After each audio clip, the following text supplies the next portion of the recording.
তুমি না তওবা করেছিলে? তুমি না শুধুমাত্র আল্লাহর জন্য সবকিছু ছেড়ে দিয়েছিলে? বুঝতে পেরেছিলে কোথায় তোমার আসল ঠিকানা? ভুলে গেছো? আবার কোন পাপ তোমায় গ্রাস করে নিল? তুমি তো সেই যে নিজের পাপের প্রতি অনুতপ্ত হয়ে সিজদায় পড়ে অঝরে কেঁদেছিলে।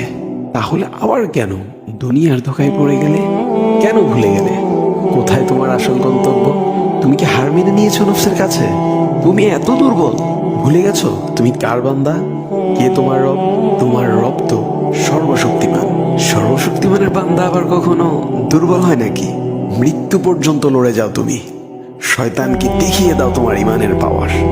শয়তানের ধোকায় পড়ে অনেক পাপ করে ফেলেছো, তাই নিরাশ হয়ে গেছো তুমি, তাই না? তুমি কি জানো না তোমার রব কতটা মহান? তিনি তো তোমাকে ক্ষমা করার জন্য অপেক্ষা করছেন। তাই ফিরে আসো সেই রবের দুয়ারে, যার দুয়ার কখনো বন্ধ হয় না।